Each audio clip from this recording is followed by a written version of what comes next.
you ever noticed how lonely it can feel when you start to truly be yourself? When you finally decide to embrace the person God created you to be, something strange often happens. You begin to feel like you're walking this journey alone. It's as if the more you step into your calling, the more distant people become. Suddenly, the friends you used to have no longer relate to you. The support you thought would always be there disappears. And it feels like the world is watching from afar, but no one is walking beside you. Why is that? The truth is, whenever you dare to be different, when you choose to follow the unique purpose God has placed in your heart, loneliness often comes as a companion.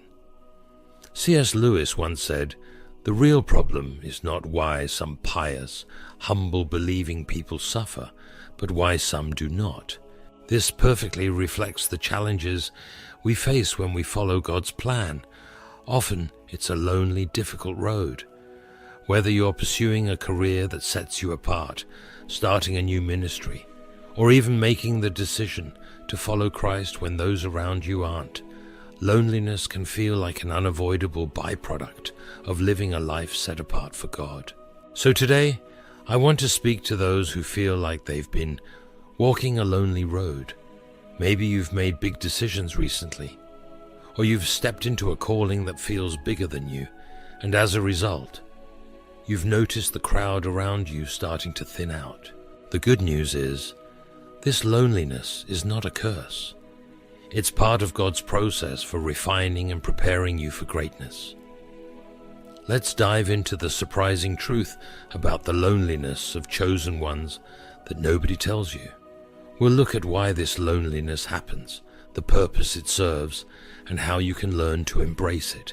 One of the first reasons why loneliness comes is because when God calls you, He gives you a unique vision. He places something in your heart that only you can see and only you can fulfill. This distinct purpose sets you apart from the crowd, and often people around you won't understand it. This can create a deep sense of isolation, but it's not without reason. C.S. Lewis said, "I know now, Lord, why you utter no answer. You yourself are the answer." This reflects that the path God gives us is often not understood by others because it is deeply personal, a calling that only He and we can fully grasp. Think about the story of Joseph in the Bible. God gave him dreams of leadership, dreams that showed him ruling over his brothers and even his parents. But instead of support, he faced jealousy, rejection, and betrayal from his own family. His brothers didn't understand his vision, and they didn't want to. They threw him into a pit and sold him into slavery.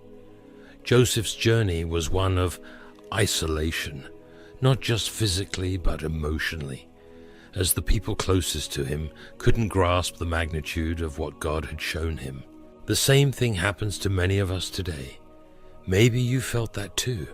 Like Joseph, you've shared your dreams with people, but instead of encouragement, you've been met with disbelief or even resentment. C.S. Lewis wrote, "To love at all is to be vulnerable." And this vulnerability is often exposed when you reveal your God-given dreams to others who may not understand or support them. You might be starting a new business that goes against the grain of what others expect, or maybe you're stepping into a leadership role in your church, and people question your ability or your motives. It's hard when those closest to you don't understand the vision God has placed in your heart. But here's what you need to remember. Your calling is yours. God gave you that vision, and it's unique to you. Not everyone will understand it, and that's okay. The loneliness that comes with being misunderstood is often a sign that you're walking the path God has laid out for you.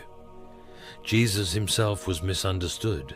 Even his disciples, the people who followed him most closely, often failed to understand his mission. But Jesus didn't let their misunderstanding deter him. He stayed focused on his purpose. As C.S. Lewis said in The Four Loves, Affection is responsible for 9/10 of whatever solid and durable happiness there is in our lives. And sometimes the affection we desire from others may not align with the path God has given us. So if you find yourself feeling isolated because of your vision, remember that this isolation is part of the process. It's a refining fire, purifying your focus on God and His plan for you. It doesn't mean you're on the wrong path. In fact, it often means you're exactly where you need to be. Another reason for the loneliness of chosen ones is the high standards and responsibility that come with the calling. When God chooses you for a specific purpose, He often calls you to live by a higher standard. You can't live like everyone else, because God has placed a special responsibility on your shoulders. And this too can lead to feelings of isolation. Let's look at a modern-day example. Imagine you're an athlete training for the Olympics. While your friends are out enjoying their weekends, eating whatever they want, and relaxing, you're up early every morning, training rigorously, eating a strict diet, and disciplining yourself for the goal ahead. You can't afford to live like everyone else because your calling is different. You're aiming for something higher, and that requires sacrifice. As C.S. Lewis observed, there is no safe investment. To love at all is to be vulnerable. The sacrifice you make in pursuing your calling makes you vulnerable to loneliness, but it is a necessary step toward greatness. The same is true in our spiritual lives. When you choose to live a life of integrity, faith, and obedience to God, it often separates you from others. The world doesn't always value these traits. In fact, people may even mock you or distance themselves from you because they don't share your commitment. But just like the Olympic athlete, you know that the reward is worth the sacrifice. Think about Moses. God called him to lead the Israelites out of Egypt, but it wasn't an easy calling. He faced resistance from the very people he was trying to help. He had to confront Pharaoh, lead a nation through the wilderness, and deal with constant complaints and rebellion. Yet, despite the challenges, Moses remained faithful to the high standard God had set for him. His loneliness wasn't a sign of failure, it was a sign of leadership. In our modern context, you might find yourself in a similar situation. Maybe you're a young person committed to living a life of purity in a culture that promotes the opposite. Or maybe you're a business leader who refuses to cut ethical corners, even though it costs you financially. These high standards can make you feel isolated, but remember, they're part of what sets you apart for greatness. C.S. Lewis once remarked, "Integrity is doing the right thing, even when no one is watching." And it is often in this unseen commitment to our values that loneliness can grow, but it is also where character is forged. Jesus himself modeled this for us. He lived a life of perfection, holding himself to the highest standard, even when it meant standing alone. In the Garden of Gethsemane, as he faced the cross, he was alone, abandoned by his closest friends. Yet, in that moment of solitude, he surrendered fully to God's will. His loneliness led to the greatest act of love the world has ever known. If you're feeling the weight of responsibility and the isolation that comes with it, take heart. God has called you to a higher standard for a reason. Your faithfulness in these lonely moments is preparing you for the impact you're going to make. This brings us to another important truth. Solitude is necessary for revelation and growth. Throughout the Bible, we see that God often calls people to seasons of isolation before revealing His greatest plans for their lives. These times of solitude aren't punishments, they're preparation. Think about Jesus' 40 days in the wilderness. Before he began his public ministry, the Holy Spirit led him into the desert, where he fasted and prayed alone. It was during this time of isolation that Jesus overcame temptation and prepared himself for the mission ahead. This period of solitude wasn't wasted. It was essential to his growth and readiness for what was to come. C.S. Lewis reflected on this in A Grief Observed when he wrote, "We were promised sufferings. They were part of the program. We were even told, 'Blessed are they that mourn,' and I accept it." In the same way, many of us are called into seasons of loneliness so that God can do a deep work in us. It's in these quiet, isolated moments that we are stripped of distractions and able to hear God's voice more clearly. It's in solitude that we grow, mature, and receive the revelation we need for the next phase of our journey. For example, think of someone who starts a new business. In the beginning, there are often long hours spent alone, late nights working while others are asleep, and moments of self-doubt where it feels like no one else understands the vision. But it's in those quiet moments, away from the noise, that ideas are birthed, plans are formed, and breakthroughs happen. The same is true in our spiritual lives. Solitude is where God refines us, shapes us, and prepares us for the tasks ahead. We live in a culture that values busyness and constant connection. We're surrounded by social media, instant messaging, and a never-ending stream of information.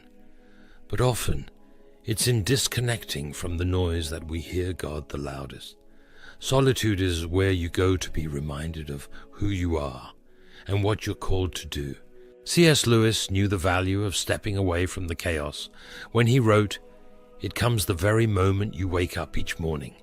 All your wishes and hopes for the day rush at you like wild animals, and the first job each morning consists simply in shoving them all back, in listening to that other voice, taking that other point of view, letting that other larger, stronger, quieter life come flowing in." Consider the Apostle Paul. After his dramatic conversion on the road to Damascus, he didn't immediately jump into ministry. Instead, he spent time in the desert, alone with God, before stepping into his role as one of the greatest apostles. That time of isolation was crucial for his growth and preparation. If you're in a season of loneliness right now, know that it's not wasted. God is using this time to grow you, to give you revelation, and to prepare you for the next step. Don't rush the process. Embrace the solitude, knowing that God is working in the quiet places of your life. One of the hardest parts of being chosen by God is dealing with misunderstanding and rejection.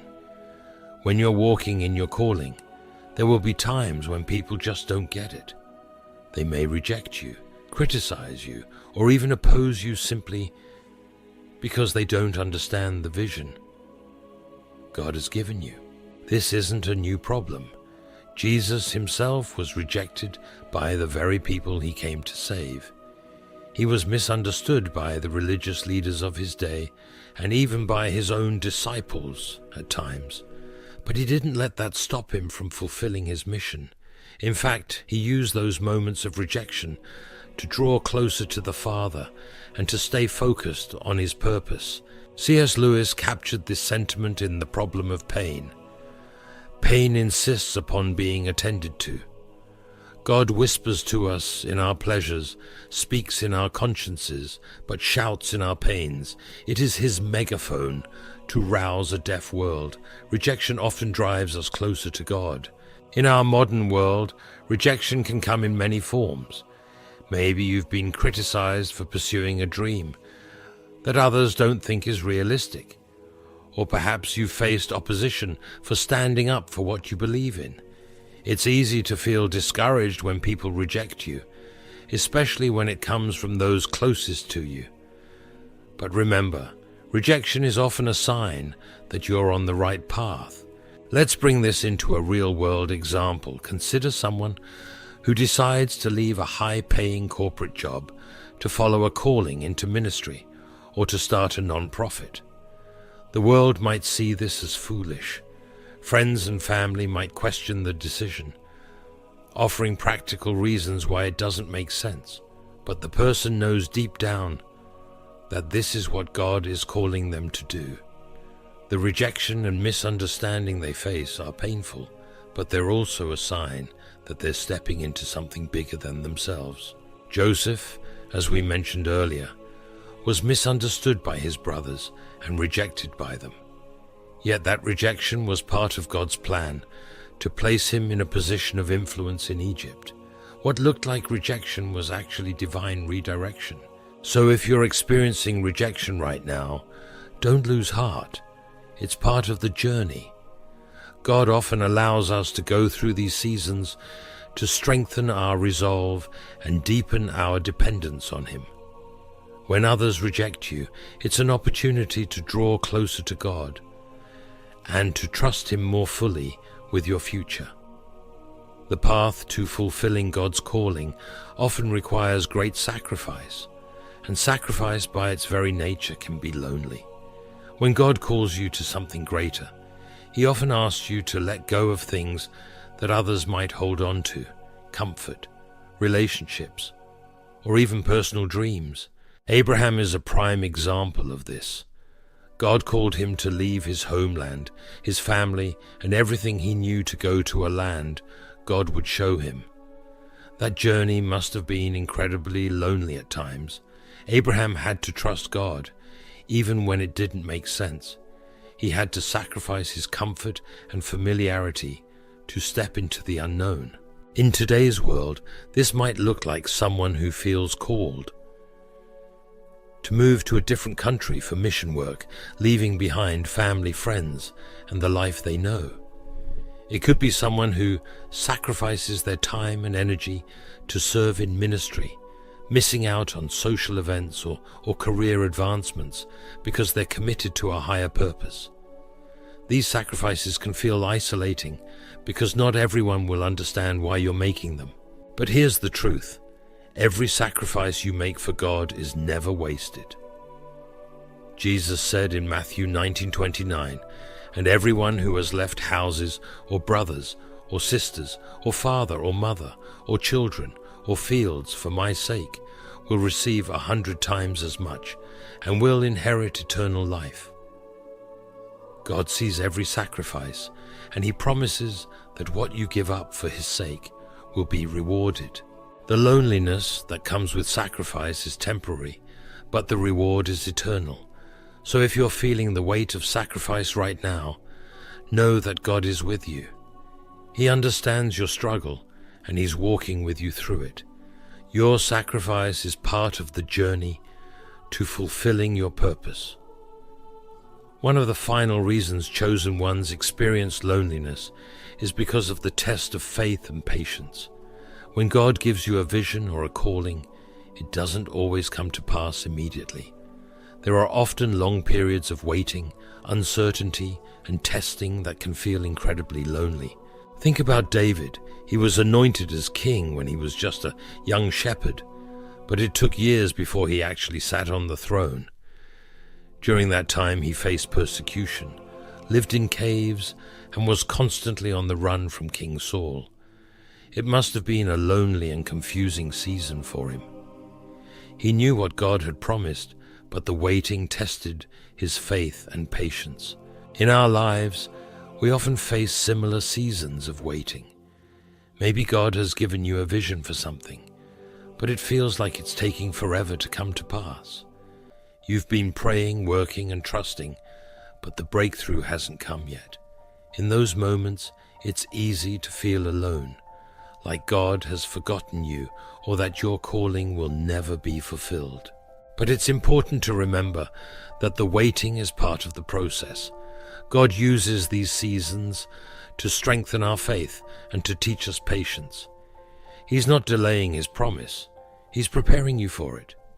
During these lonely times, God is building your character and refining you for the next step. The Apostle Paul, after his conversion, spent years in preparation before stepping into his full calling as a missionary.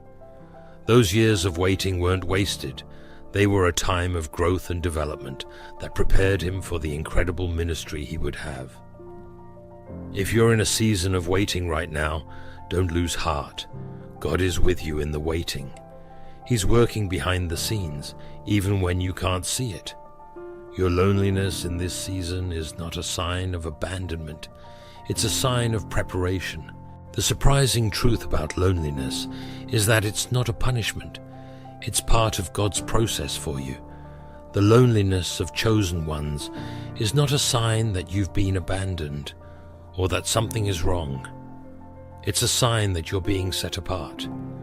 God is using your solitude to shape you, to mold you, and to prepare you for the greatness He has in store. If you're feeling alone today, know that you're in good company. Moses, Joseph, David, Jesus, they all walked lonely paths, but those paths led to incredible impact and influence. Your loneliness is not the end of your story. It's just part of the journey to where God is taking you. So embrace your solitude. Trust that God is working in the quiet, lonely moments. He's preparing you for something extraordinary. You are not truly alone. God is with you every step of the way. As C.S. Lewis said, "Courage, dear heart." That courage will carry you through the lonely seasons to the extraordinary purpose God has prepared for you. Thank you for joining me today. If this message has encouraged you, share it with someone who might need to hear it. Let's continue walking this path together, trusting that God is with us, even in the loneliness.